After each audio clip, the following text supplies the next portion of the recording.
高間ヶ原から芦原の中津国へ2人の使者が送られました。ところが1人目は3年、2人目は8年経っても戻りません。やがて2人目に授けられた1本の矢が思いもよらない形で持ち主のもとへ帰ってきます。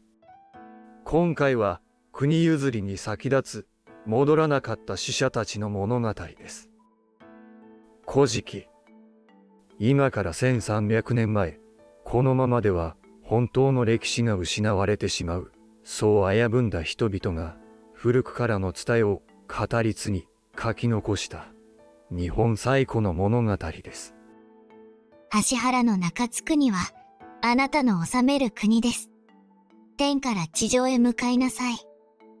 しかし雨の押しほ耳の御事は雨の浮橋から地上を見て引き返しました。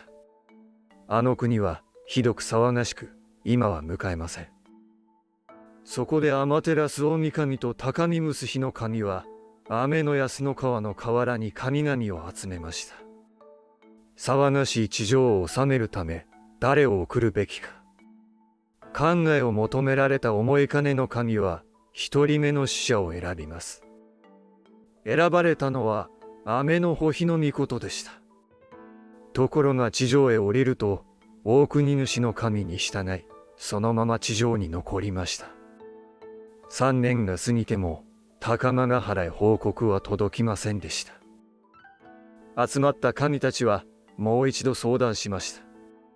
思い金の神は言います。天津国玉の神の子雨若彦を送りましょう。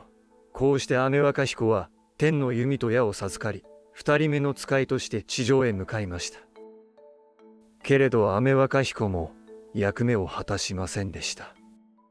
大国主の神の娘仕立る姫と結婚し自分がこの国を手に入れようと考えたのです。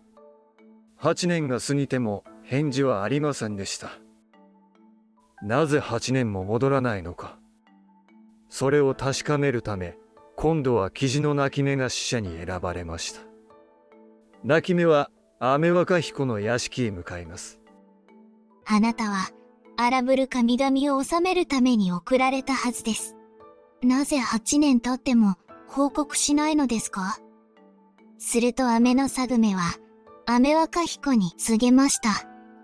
あの鳥の鳴き声は不吉です。いてしまいなさい。雨若彦は高間ヶ原から授かった弓を手に取り泣き目に向けました。放たれた矢は泣き目を貫きそのまま天へ昇っていきました。矢は雨の安の川にいた高木の神のもとへ届きます。高木の神とは高見結日の神の別名です。高木の神は矢羽についた血を見てそれが雨若彦へ授けた矢だと気づきました。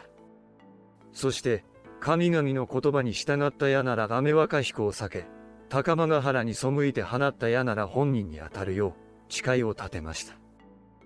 高木の神は矢が登ってきた道へその一本を投げ返しました。矢は雲を抜けまっすぐ地上へ落ちていきます。返された矢は朝の寝床にいた雨若彦の胸に当たりました。雨若彦はそのまま亡くなりました。天から授かった矢が使者自身のもとへ帰ってきたのです。